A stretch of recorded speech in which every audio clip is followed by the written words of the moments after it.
Right.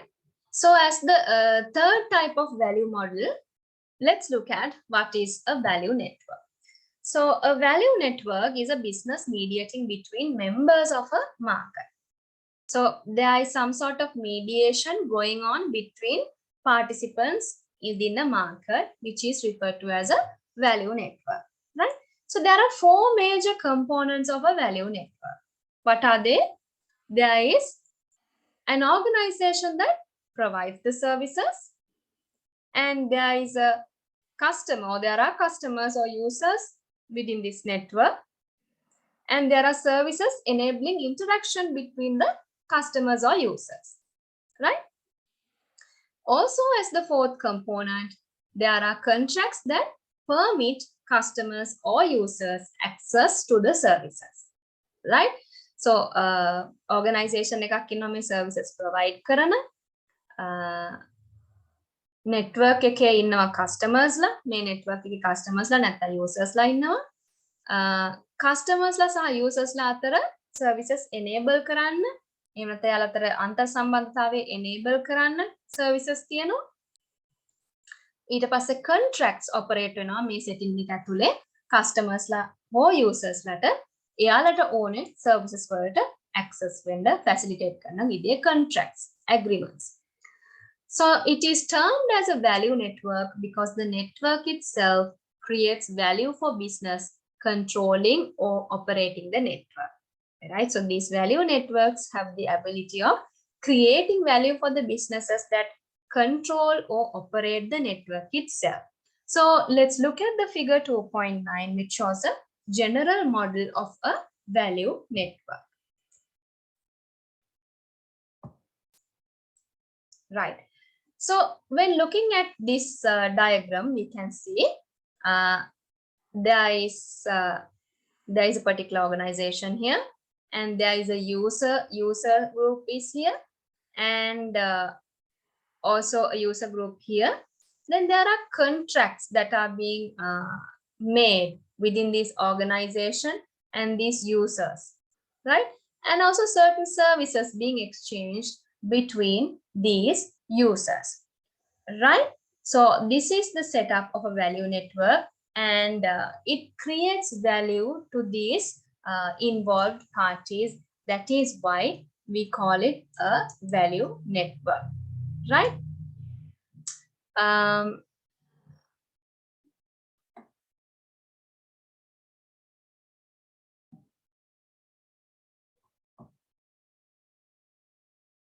So value network, you have to understand, is not necessarily a physical network, right? It is not necessarily a physical network, and it's not a business that owns a physical network either, right? And the network concept indicates that the value network has the ability to establish a network of selling and buying relationships between the customers or users in this network, right? And the value network can own certain physical networks as well.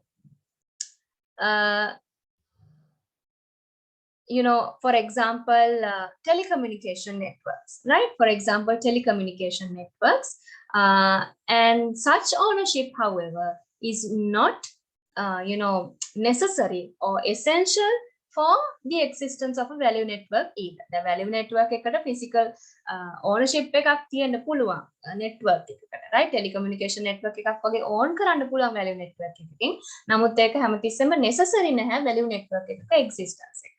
සහ value network එකක් හැමතිස්සෙම physically තියෙන්න ඕනේ. එහෙම නැත්නම් physical network එකක් වෙන්න ඕනේ. එහෙම නැත්නම් business එකකට තියෙන physical network එකක් කියන අදහසක් කොහෙවත් නැහැ. එහෙම නියමයක් කොහෙවත් නැහැ. Right?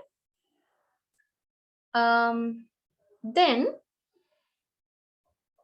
let's look at figure 2.10, which shows a few examples of value network, right? Which shows a few examples of value networks. So if we take a look at this one here, now first of all here we can see a newspaper, right? We can see a newspaper, and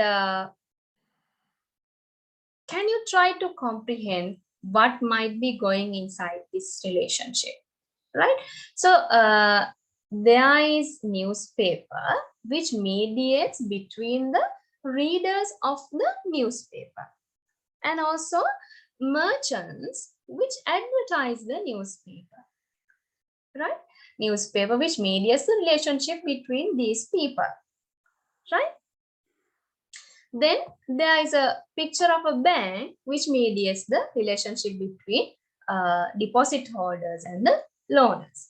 And also thirdly, there is a social network service which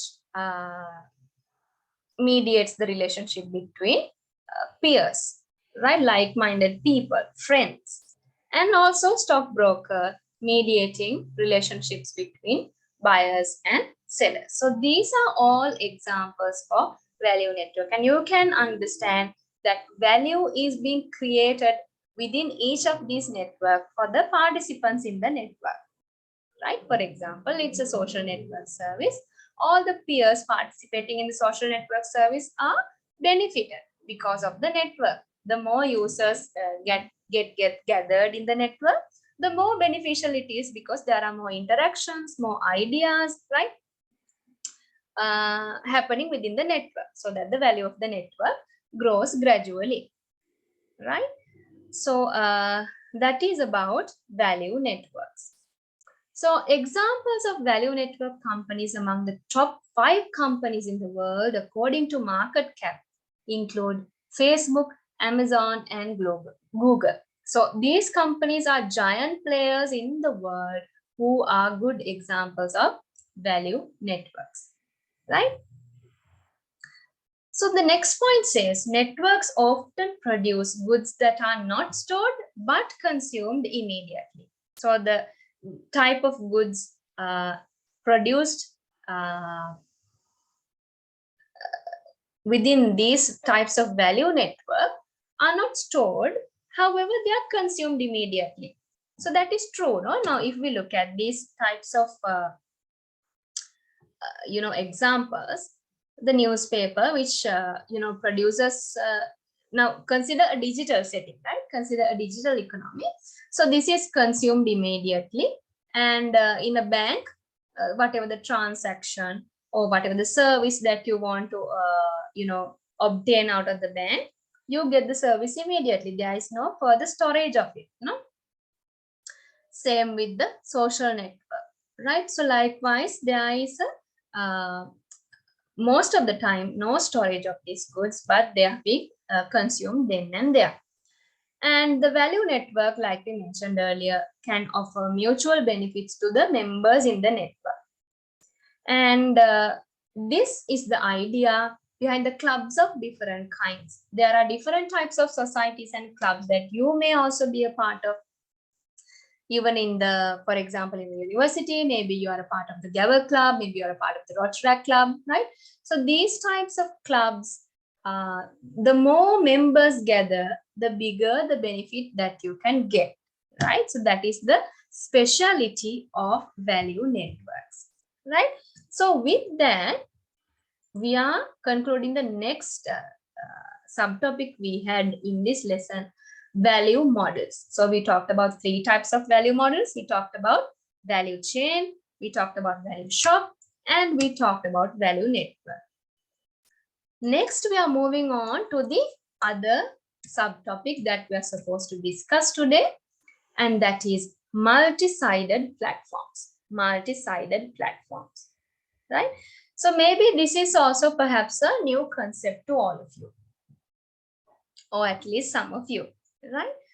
So in a multi-sided platform, 2 or more distinct user groups interact to produce mutual benefits for each other, right? So there are distinct user groups that are interacting with each other to produce mutual benefits. Let's look at what these kinds of groups are and what types of benefits they can offer, they can gain, right?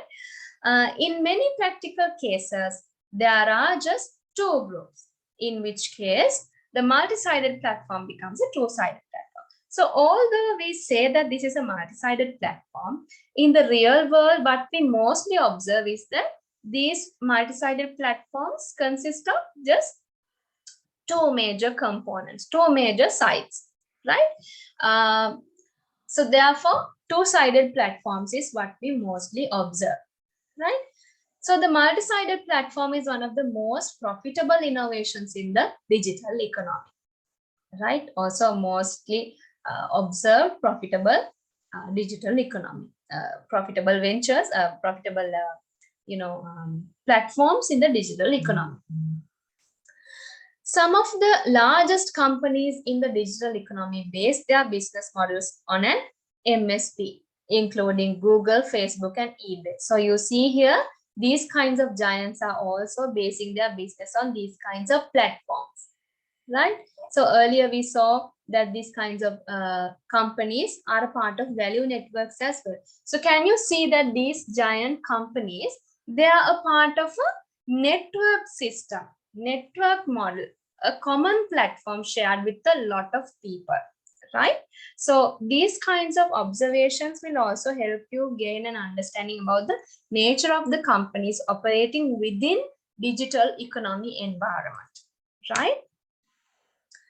So some MSPs have even become the market leader in their industry, often without owning any physical assets. So without even having the possession of any asset, there are multi-sided platforms that have become the market leader in the present context, right? So there is no physical asset, there is no inventory.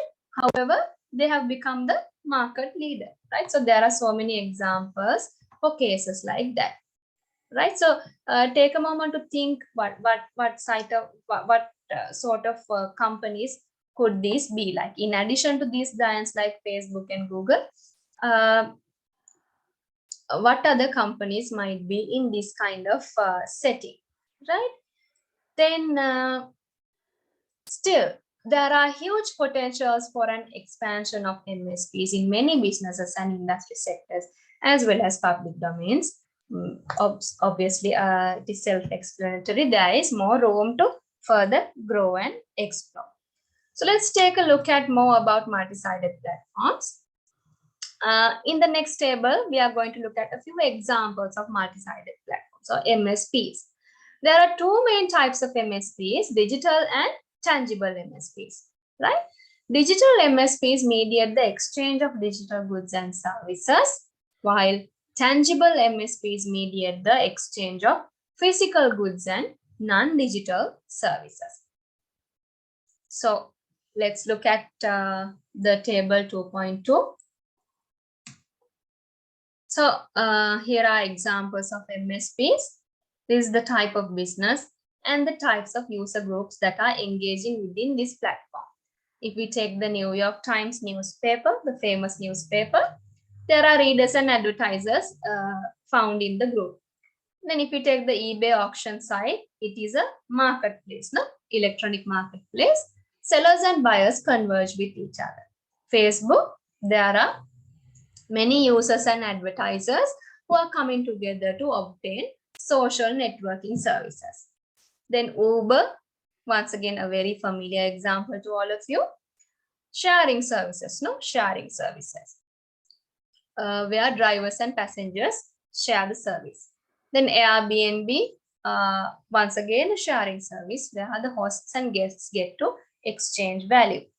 Then if we take the MasterCard, it's a point of sale transaction where merchants and cardholders exchange value between each other. So these are multi-sided platforms, as we mentioned earlier.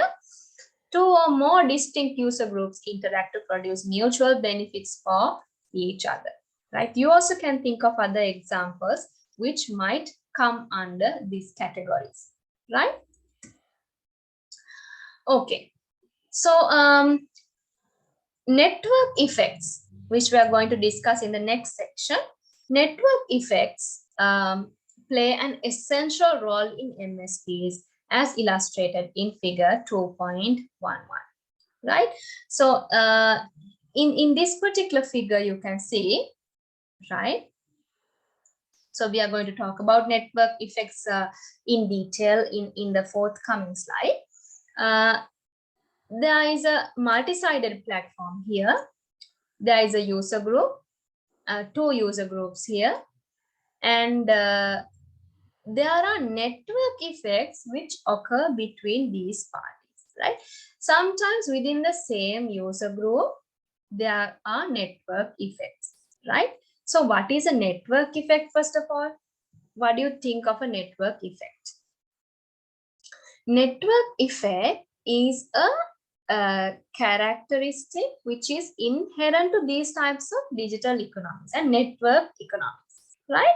It is a special characteristic which makes these markets stand out from the rest of the industrial markets. Now, what happens here is that in the network effect, we say that the more and more participants that get added to the network, or the more and more user base that gets added to the network, the value of the network grows, right? The value of the network grows. So that is called in general the network effect. We will talk about the network effect more in the next session, right? And also there, instead of same side network effects, there can be cross side network effects occurring between different user groups as well, right? Different user groups as well. So all these people converge via a multi-sided platform like this, right? A multi-sided platform.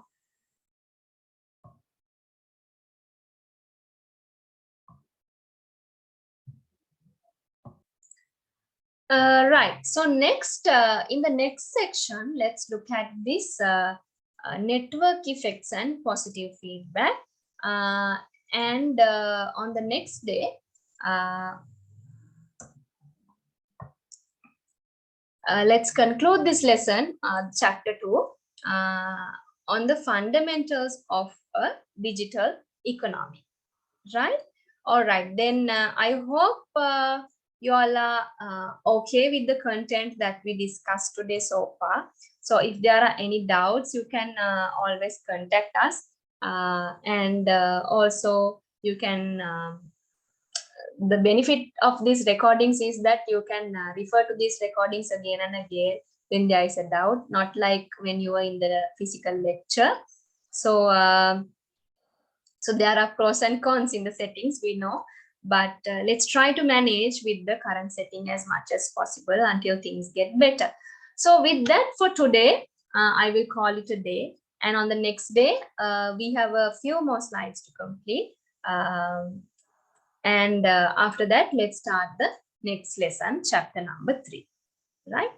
Okay, then thank you for participating with the lecture, and have a great day.